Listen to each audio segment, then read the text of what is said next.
What's up, family? So it's your girl, Jermika of All Things Kingdom.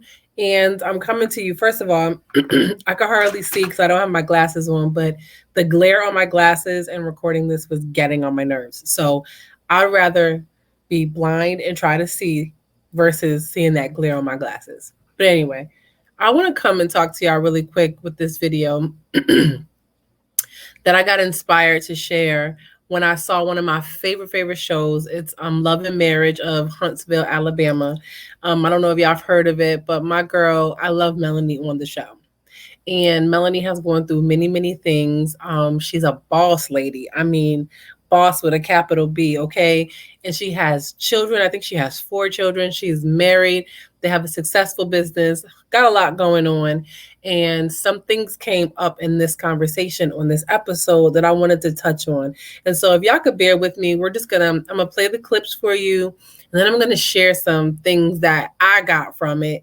And hopefully you boss chicks, you bosses out there, you ladies trying to manage business, career, family, ministry, everything, all these things at one time. Like, let's glean from this topic from Melanie and just stay tuned. So bear with me. I'm gonna show y'all the clip and then I'm gonna come back and let's kind of ponder on this thing that she's talking about. Listen in.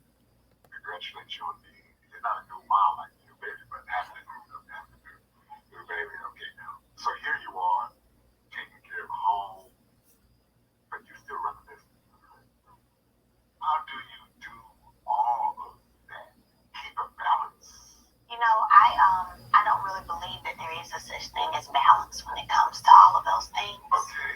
There's a such thing as prioritizing. And that's kind of what I do. So you can prioritize. But what happens when there are incidentals like, damn, something happens which throws off? That becomes the priority.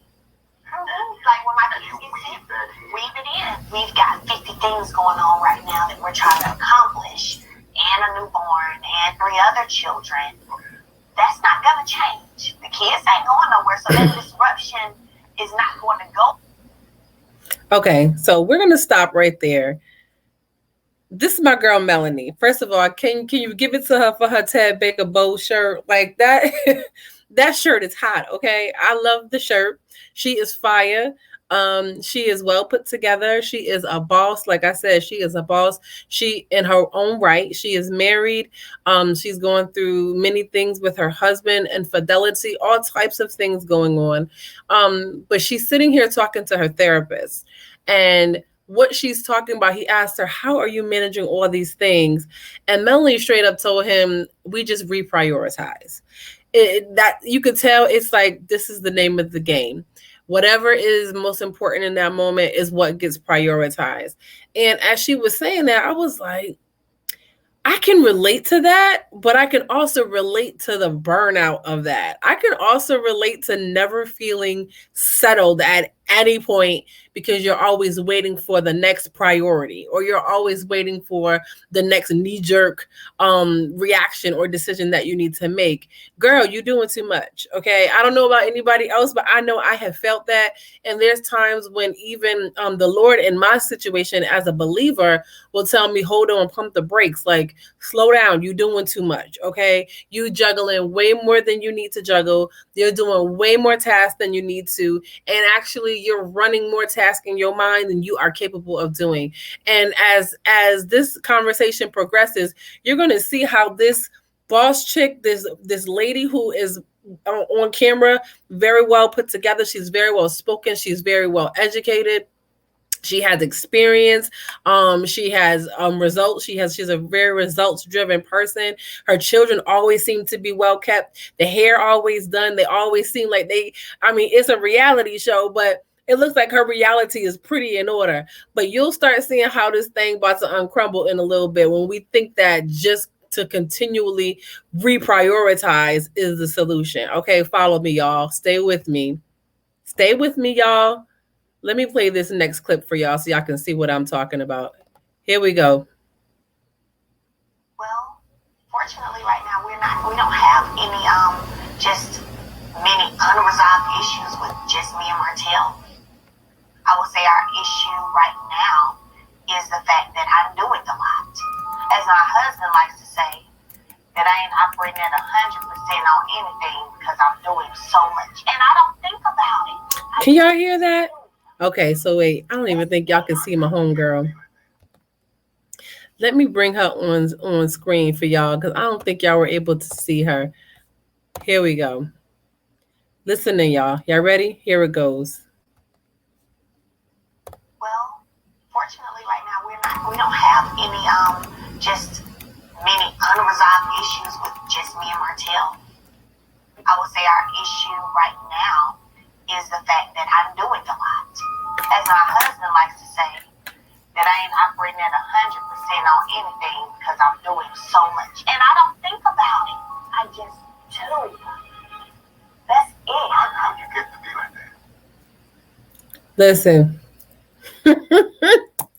Can y'all relate to her? Listen, are there any boss chicks out there where you can relate to feeling like your husband, those around you are telling you you are doing way too much. You are not doing anything at 100. Like you are not able to give excellence at pretty much anything that you do because you have stretched yourself so thin. Come on, somebody. I feel like we're about to take a turn with Melanie right here as she's talking to her counselor because it's like, well, wait a minute. As I think about it, my husband has been telling me like you not really doing as bossy as you think you are because you don't get nothing done. You constantly have all these projects and they're all open. None of them you finish. Come on, somebody. Who am I talking to? Sometimes you can get yourself so wrapped up in just the start, but you don't never finish anything. That's because you have all these ideas, but no follow through. And so, to be honest with you, your start ends just as your finish ends just as quickly as it started, because it doesn't happen because you're spreading yourself so thin. You have all these ideas, and a lot of times, can I just be honest with you as sisters? A lot of times, I think we're playing catch up with seasons that we lost or we feel that we lost. Maybe we were in some toxic relationship for 10 years of our time, and it was in the prime of your life, in that 20-ish age, that 30-ish age range or what have you, and you feel like you missed something. Or maybe you were a teenage mom or something and you felt like you weren't able to do many of the things that your peers were doing or that you could have been doing, and now you're going to redeem the time. And then all of a sudden now you done mapped out your whole new life and you're completely exhausted, and everybody around you, those who love you, tell you, girl, you're doing way too much. I don't even see the fruit of all that you're doing because you don't get nothing finished. Come on, somebody. And so we're gonna really see her therapist is asking her a pivotal question though. He says, when did all this start? Because she said, I just do. I don't know why. And many times we don't know why we're functioning the way that we're functioning. And we're just so accustomed to that's just what I do. I've always said this, and it's not, I'm hoping to actually not say it anymore, but I'm like, yo, when I'm in train mode, ain't no stopping me. One thing about me, when I am focused, nothing's going to stop me. I'm going to get it done. I'm going to stay focused on that thing until I get it done. And that's not reality, y'all. That's not reality when you have a family. That's not a reality even when you run your business, because many business owners have realized that reality of COVID. COVID straight up just turned everything upside down, where businesses have had to be creative just to maintain, just to stay relevant, just to stay afloat. Nevertheless, trying to excel and exceed and make all these profit margins, haven't even been able to do that, just being able to survive. And so it made me think, well, why do I feel like I've got to always be moving? And if I'm being still, something's wrong. We about to find out. Come on, stay with me, y'all. Y'all ready? Let's get to the bottom of it. Let's get to the bottom of why Melanie feels she always has to be going and doing something. I was that, or still am, just that person in the family that is expected to succeed and expected to be a positive representative of the family. Since elementary elementary, middle school, having to go sing, playing the keyboard for church, being in the praise and worship team, still making straight A's in school while being president of 5 organizations at a time while working a job. Those are things I'm just doing what I've always done. I've had support from my mom, aunts, uncles, my grandfather, my great-grandmother. I loved making them proud. So, yeah. Now, my father and I didn't have a relationship as I was growing up. Boom. Listen. Boom. That's the last video that I have to show you, but there was a lot that was said in that small clip that got to why Melanie was having issues with continuing to feel like she's got to overachieve and continuing to feel that if she's not moving and if she's not doing and if she's not producing something great, something big, something that others will feel proud of her on, that she has not succeeded. And he gets to the root of it. He gets to the root of it. And to the root of that thing was the fact that her father was not there. And if you watch the rest of the episode, she completely breaks down. It was almost like she had an aha moment where she's like, I didn't realize that all this time I'm thinking I'm trying to just do what I've always done and be an overachiever and do great things and just run myself because that's all I know. I've been doing it all this time to make somebody proud that's never going to be proud of me. I'm a grown woman now, but I'm trying to make my dad proud from when I was 8 years old, but I'm still doing the same actions as a grown woman, as a mother, as a wife. Let me just give you some key points that she said, and I pray that this is helping somebody get to the bottom, that her story might not be your story, but everybody got a root to why we do what we do. So I'm sharing this with you just so that you could do some introspection and don't be afraid of what gets revealed to you, because you want to know why you do what you do. She said, I've always been expected to succeed. Sometimes we will live our lives, even as adults who now have charge over our lives, we will live our lives based off of somebody else's standard of who we were supposed to be. And I want somebody to get free from the shackles of somebody's expectations for your life. Because many times, can I tell you, the expectations that somebody has for your life, it's because they're living vicariously through you. And so it really has nothing to do with you. It really has nothing to do with even many times them wanting to necessarily see you meet that milestone, because you might not have ever even desired that measurable. You might not have even desired that very thing to happen, but they put it on you. And now you've been carrying this load, trying to make everybody happy, trying to make everybody pleased. Sister, let it go. It's time for you to live for you. Okay.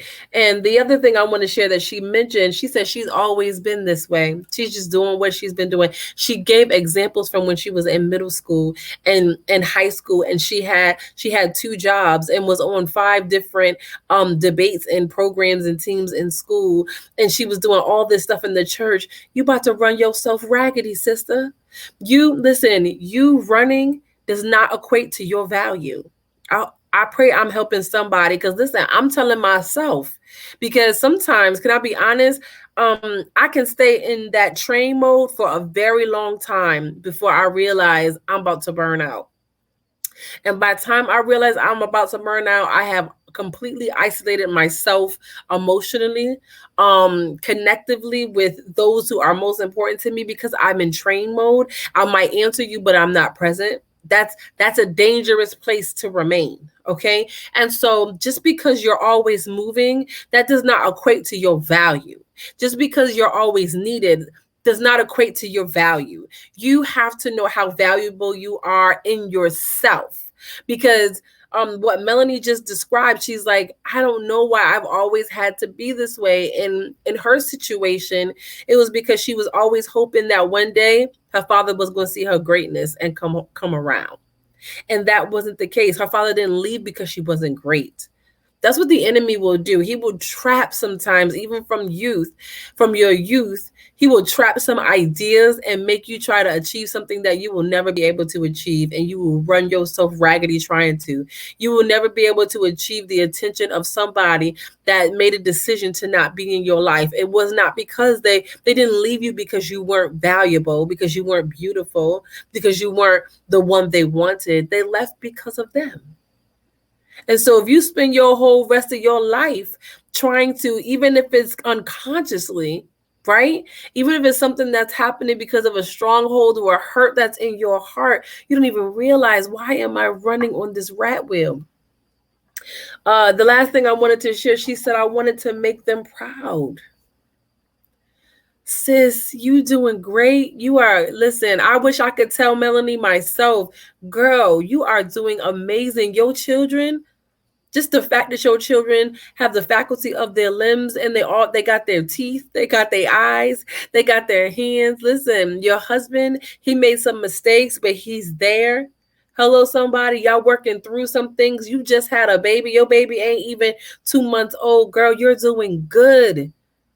Look, your snatchback, if I could tell Melanie, your snatchback itself is telling you how good you're doing. You don't have to prove anybody else that you're worthy. You are worthy. And so I'm hoping that this conversation will bless somebody, that you will know that you don't gotta sit here and try to boss to try to make something of yourself for something you have no idea. You don't even have the objective to why you're doing what you're doing. That's when you know you just have lost the very intention behind your efforts.